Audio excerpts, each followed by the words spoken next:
Well, we've got part of the old garden plot cleared off on the southeast corner of the property. What we cleared off is all the lower underbrush. Removed all the old soaker hose that was in there from when we had set out the tomato plants and pepper plants back in 2010. Finally found some old photographs on my computer hard drive that showed the plants. So last time anything was in here in this very front portion was 2010, and it consisted of 6 tomato plants and 4 pepper plants.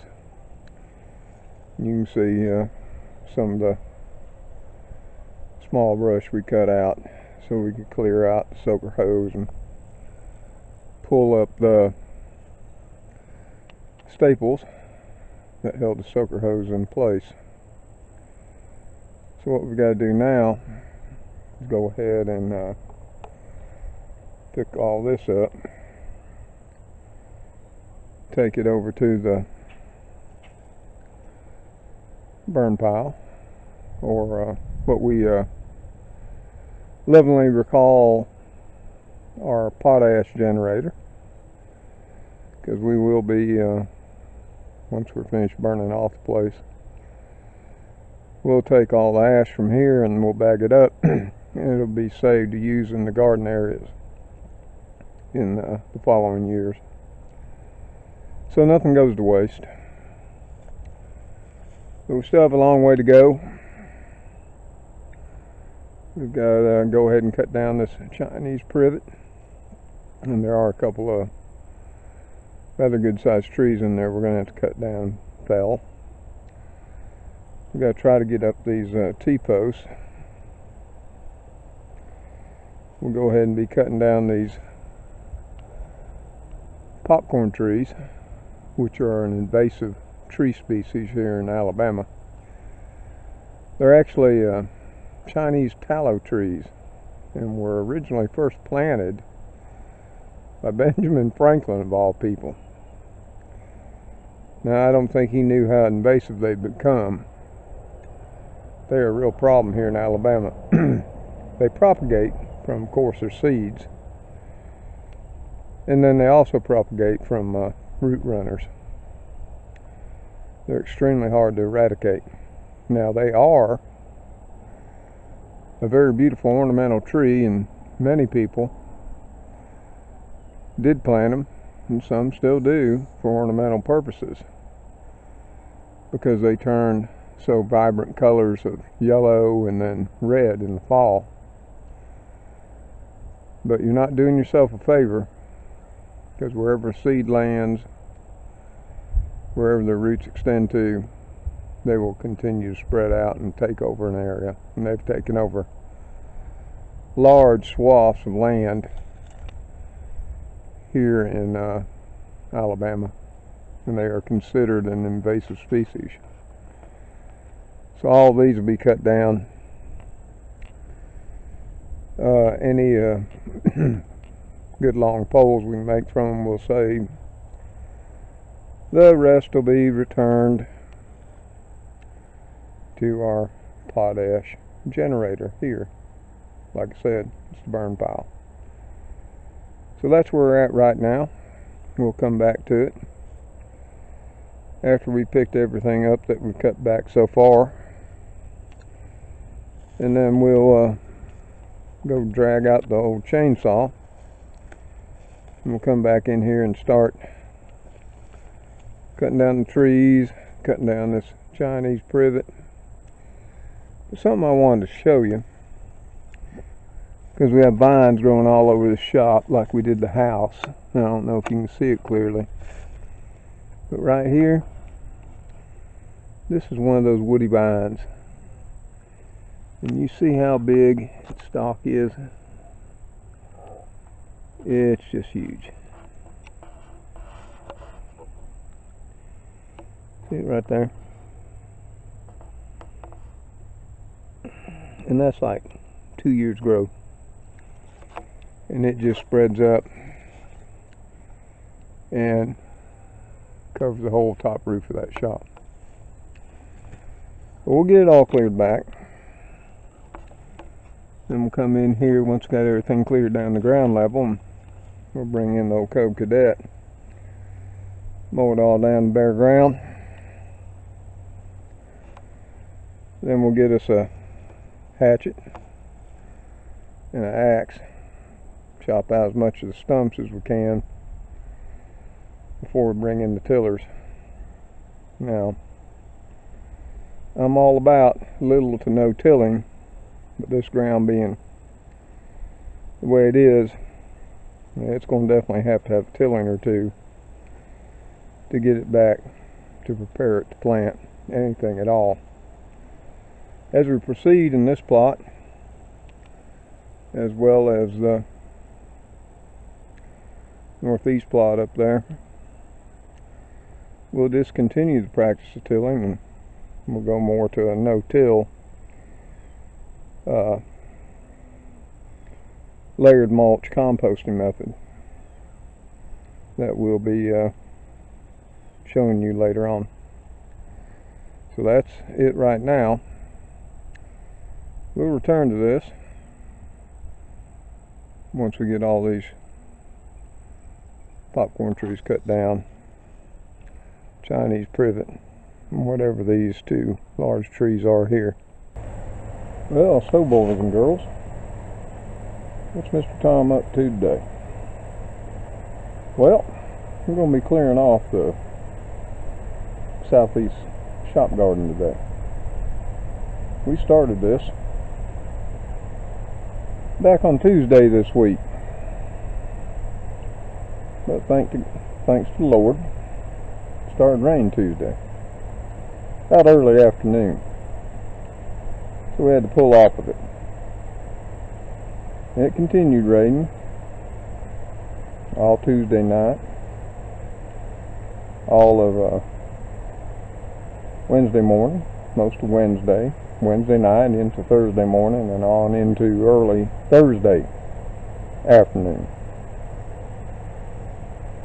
Now, that was pretty special, and I'm going to tell you why. You see, we hadn't had much rain here on the old home place. In fact, on this patch of ground, we'd only had about 1.5 inches of rain since the last of June. Mr. Tom, he's been hauling about 120 to 150 gallons of water twice a day, every day, since then. And on Tuesday, and I started out the day, Tuesday morning, hauling water. Now, I was getting tired. I was starting to give up a little. Maybe it just all wouldn't work. So at the end of water, it was hot and humid. The sky was starting to cloud up. I asked God, if He could, I sure would appreciate it, if He could let some rain fall upon my patch of ground. You see, it's been raining out west around the capital city of Montgomery almost every afternoon. They'd had problems with flooding, but by the time the storms afternoon moved this way, they'd either go south or go north. Totally miss us. So, around 2 on Tuesday, a nice light, steady rain started. And what I asked my father for was for a light to medium heavy rain. If any way possible, we could use that for the next couple of days. And lo and behold, that's exactly what happened. As I said, it rained all Tuesday afternoon into the evening, Wednesday morning, off and on pretty regular all Wednesday evening, and Thursday morning, finally stopped around 2 Thursday afternoon. During that period of time, we got about 3.6 inches of rainfall in this little patch of ground at the old home place. It was greatly appreciated. So since Tuesday morning, I haven't hauled that water, 120, 150 gallons twice a day. And I'm ever so thankful. The reason I believe God answered my prayers, because it rained exactly as I asked for it. Now what we're going to be doing today, we're going to get back on clearing out this here southeast garden bed behind me. I'll give you a little view of it now. We've got the underbrush and vines cut down, and we're ready to start dropping some trees. We're going to start with the three Chinese tallow trees. Some people refer to them as popcorn trees, and they're a highly invasive species of trees here in South Alabama. So I'll give you a quick view of that, then I'll set the camera back up. Now I'm not going to sit here and video the whole experience of dropping every tree. I will video the first couple, then I sort of think you'll get the idea. After that, we'll come on back once we got all the trees down. We'll give you another view, just how it is before we bring the Cub Cadet in and chew it all up back down to the ground. And with that, I have to get out the old hatchet and axe and start cutting out the stumps. Once again, I use the Cub Cadet to pull them. It's the largest tractor I got. And we'll go on from there. Now I'll take you through each process of it as we get this here garden plot, which last thing planted in it was 6 tomato plants and 4 peppers back in 2010. But the goal is to get her ready for fall. We've got some transplants started, and we'll plant it on out. So here it is. Here's that there southeast shop garden.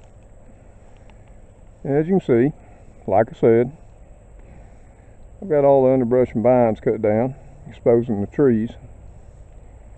And it's these 3 popcorn trees we're about to drop. I was able, thankfully, because of all the rain, to finally get all the T-posts and that pulled out of it. When I tried to do it on Tuesday, it was almost like they were set in concrete. I got them all out this morning. And then what I've got here is I've got my electric chainsaw. Now before you say anything, yeah, I know it's not gas, and there's good reason for that. Up until I started clearing this place off, I had little use for a chainsaw. And I got a gas home light there in the shop, and that thing hasn't been used in over 15 years. But even when it was here, I'd only use it periodically. Sometimes, maybe only once, twice a year, sometimes not at all. And of course, when I go to get it, it wouldn't start. I'd have to drain all the fuel out of it, clean the carb, spend a whole lot of time getting it where it would run. Back then, I decided to look into electric chainsaws. I don't take all that. And I bought a Remington 14-inch. It's cheap, but for when I need one to cut up some limbs that fall, or take down an old little scrub tree, worked out just fine. And I'd be using it now, but it is 15 years old, and it's seen its better days. So I went looking for a new one. And last fall, I just happened to be in Walmart, and they had one of these here Works 14-inch electric chainsaws sitting on the shelf. The last one they had, and they had it greatly reduced. I think it was $29. I said, well, hell, can't beat that for $29 if it only works a day or two to get what I need done. So I bought it, and it's done quite fine. It's been a good tool getting this place back cleared off. One, it's not as loud as a gas chainsaw. Two, I don't gotta mix gas and oil. So that's a plus. All I gotta do is plug it in, make sure the chain is sharp and tight. Now I can sharpen them and go at it. So we've got our chainsaw sitting there ready. We got to get these posts put up. And that, we got to go ahead and put up our long-handled lopers there and the garden staples we pulled up from getting all the soaker hose up the other day. And we'll start dropping down these popcorn trees and let you have a look at it as we do it.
Well, there you have it.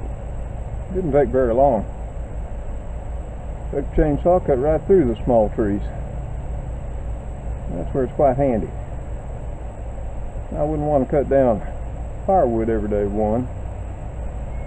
But for doing what we're doing here, it's an excellent tool. They're cheap. At regular price, they're only about $69. For occasional use, small stuff, I'd say no more than 6 inches around. They do a fine job. As always, you should always use what safety equipment you need to be safe. 1, leather gloves. 2, eye protection. And 3, you should have some leather cutting chaps. I don't have any of those, and I never have. But if I had, I'd have them on too. And what we're going to do is we're going to cut up those 3 popcorn trees, and the straight lengths we'll cut as long as they are. We'll put them up by back property line, just in case we need a pole or something, do something around the place. Here again, we try to repurpose everything that we have.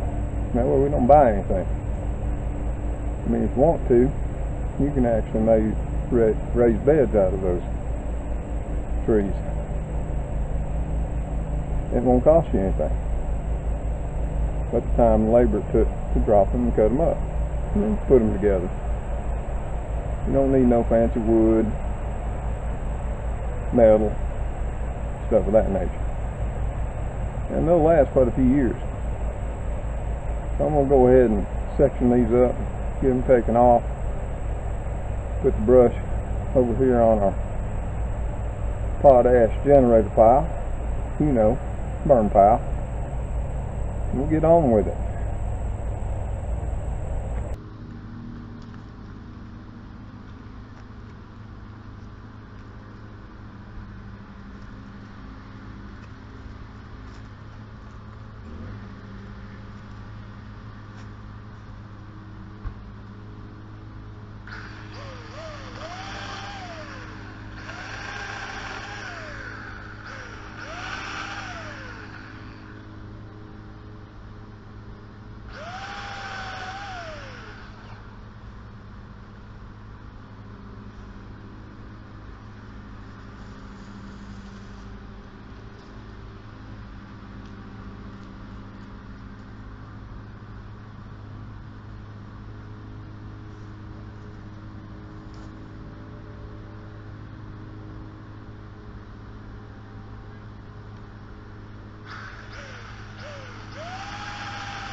So as you can see,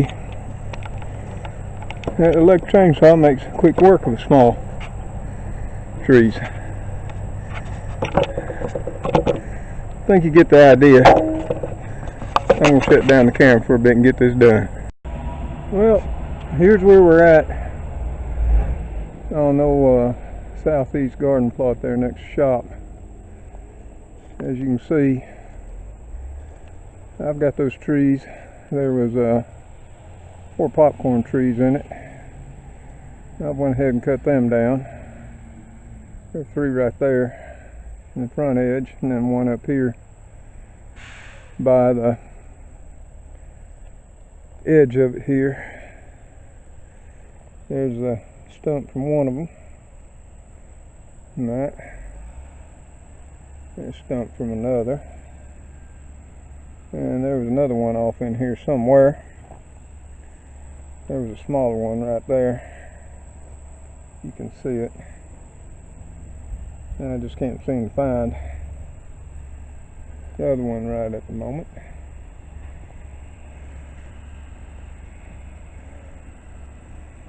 And there's a stump from that one. And then I went ahead while I was cutting down popcorn trees.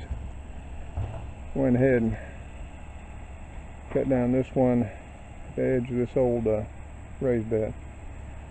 Now what I've done is any of the trunks or limbs that are fairly straight. I went ahead and piled them up here. Never know when you need something like that for around the place or in the garden. And then I started clearing back this out so I could get it safely with a chainsaw, and went ahead and dropped that first hackberry tree. Now what we've got to do is we've got to cut down this giant Chinese privet here, and then I've got two hackberry trees here that I've got to drop, and I've got a lot of vines. I've got another couple of hackberry trees there, and then over here toward the front I've got a fairly good sized popcorn Chinese tallow tree I'll have to get. But right at the moment I'm going to let this be for a bit.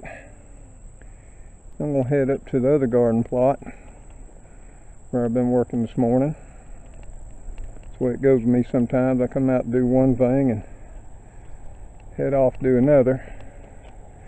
But it was hard to get anything stacked around my burn pile, so I started clearing away all these Chinese privet and hackberry trees up here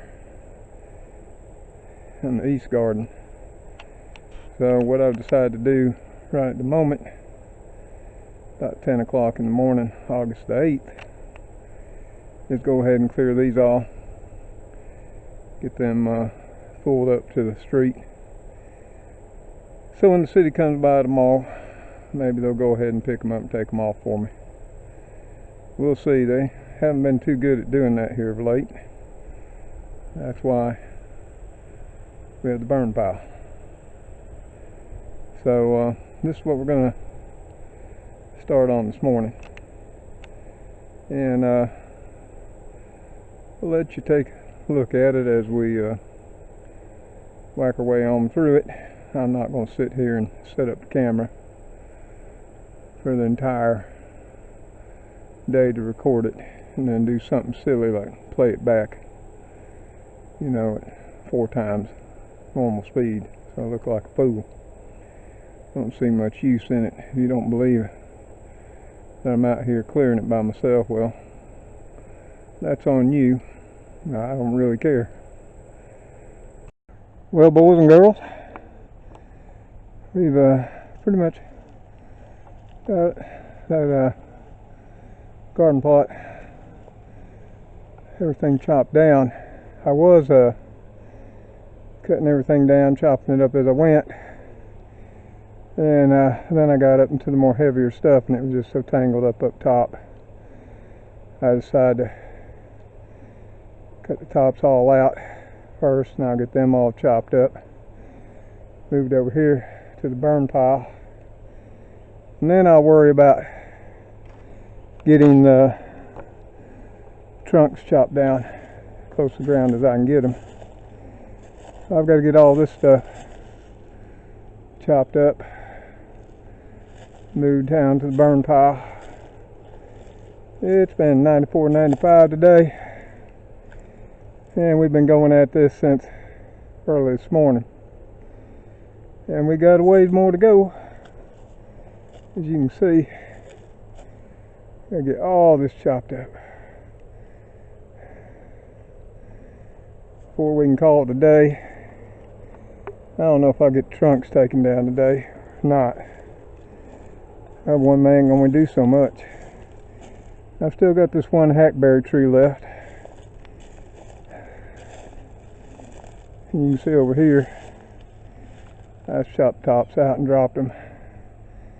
And like I say, I'll start chopping that up, moving it here to this burn pile, which has got quite high.